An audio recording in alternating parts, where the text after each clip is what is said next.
भारतीय कृषि ना एक बहुत ही दिलचस्प पहेली है। एक तरफ तो ये करोड़ों लोगों को रोजगार देती है, लेकिन दूसरी तरफ देश की अर्थव्यवस्था में इसका योगदान उतना नहीं है जितनी उम्मीद की जाती है। तो आज हम इसी उलझी हुई गुत्थी को सुलझाने की कोशिश करेंगे और देखेंगे कि सरकार इसे बदलने के लिए क्या-क्या कर रही है। ये तस्वीर देखिए, कहानी की शुरुआत यहीं से होती है।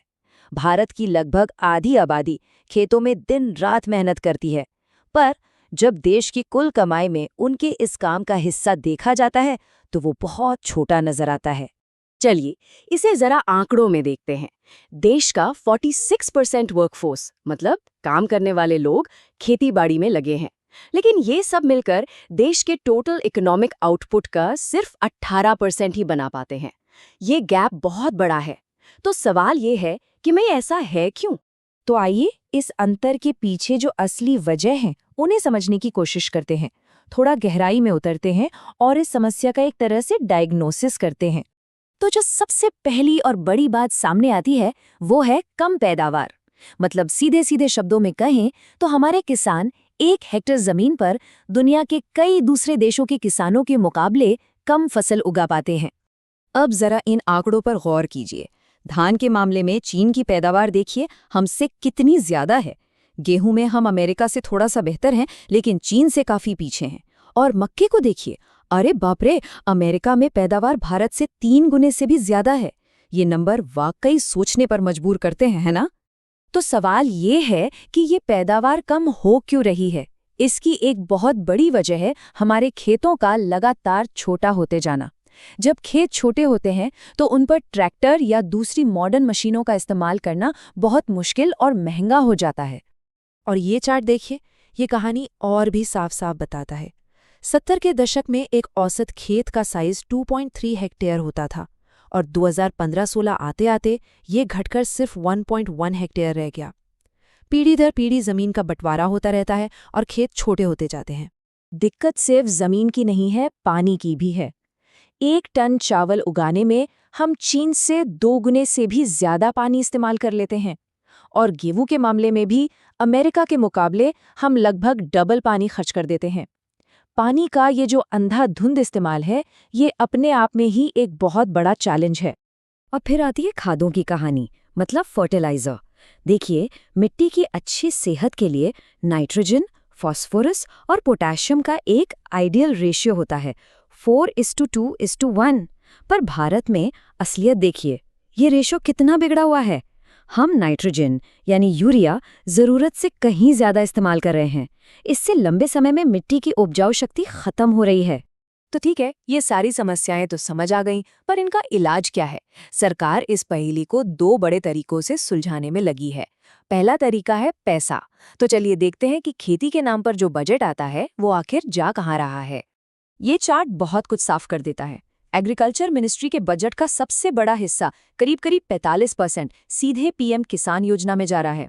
इसके बाद नंबर आता है ब्याज में छूट और फसल बीमा का। साफ है कि सरकार की सबसे बड़ी प्राथमिकता किसानों को सीधी आर्थिक मदद पहुंचाना है। तो ये पीएम किसान योजना है क्या चीज? देखिए, ये केंद्र सरकार की एक स्कीम है जिसमें वो जमीन वाले किसान परिवारों को साल में 6,000 रुपए सीधे उनके बैंक अकाउंट में भेजती है। ये एक तरह से डायरेक्ट इनकम सपोर्ट है, जिससे किसानों को तुरंत थोड़ी राहत मिलती है। पर हाँ, ये उन बड़ी गहरी समस्याओं का सीधा इलाज नहीं करती जिनके बारे में हमने अभी बात की। पैसे के अलावा दूसरा बड़ा दाव लगाया जा रहा है टेक्नोलॉजी पर। सरकार का मानना है कि नई नई तकनीकें खेती की कई पुरानी दिक्कतों को दूर कर सकती हैं। याद है हमने खाद के असंतुलन की बात की थी? ये उसी का एक टेक्नोलॉजिकल समाधान है। सरकार का कहना है कि नैनो फर्टिलाइजर जैसे नैनो यूरिया पारंपरिक यूरिया का इस्तेमाल 25 से 50% तक कम कर सकते हैं और पैदावार पर भी कोई खास असर नहीं पड़ता।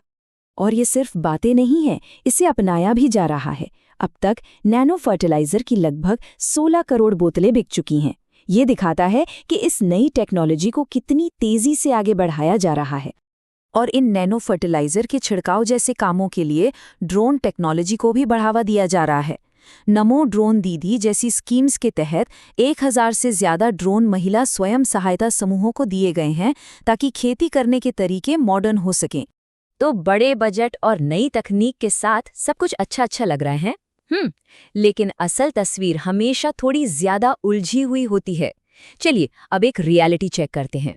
अब इस ग्राफ पर नजर डालिए, ये कुछ बहुत ही चौंकाने वाले सवाल खड़े करता है।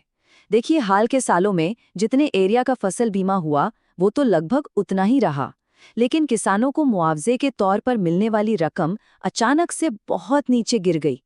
सवाल ये है कि जब बीमित एरिया उतना ही था तो दावे इतने कम क्यों हो गए? ये इन सुरक्षा योजनाओं के असर पर एक बड़ा सवालिया निशान लगाता है। और नई तकनीक के मोर्चे पर भी सब कुछ पूरी तरह से स्मूथ नहीं है। नैनो फर्टिलाइजर्स को लेकर असंगत प्रदर्शन और पोषक तत्वों की कमी जैसी चिंताएं भी सामने आई हैं। हालांकि सरकार इस पर ध्यान दे रही है और इसके असर को और बेहतर तरीके से समझने के लिए नई स्टडीज शुरू की गई हैं। तो हम घूम फिर कर फिर से उसी शुरुआती सवाल पर वापस आ गए हैं। एक तरफ किसानों की आय बढ़ाने और उत्पादकता की समस्याओं को दूर करने के लिए बड़े पैमाने पर पैसा और टेक्नोलॉजी का इस्तेमाल हो रहा है, और दूसरी तरफ जमीनी हकीकत और उसे लागू करने की अपनी चुनौतियां हैं। तो असली सवाल यही है, क्या ये नए प्रयास भारतीय कृषि की इस सदियों पुरानी पहेली को वाकई हल कर पाएंगे? ये पहेली सुलझेगी या और उलझेगी, इसका जवाब तो खैर आने वाला वक्त ही देगा। आपका ओपिनियन क्या है? कमेंट सेक्शन में ज़रूर शेयर करें। Thank you for watching this knowledge video. अगर आप किसी स्पेसिफिक टॉपिक पर वीडियो देखना चाहते हो तो कमेंट करो, your idea might be our next video.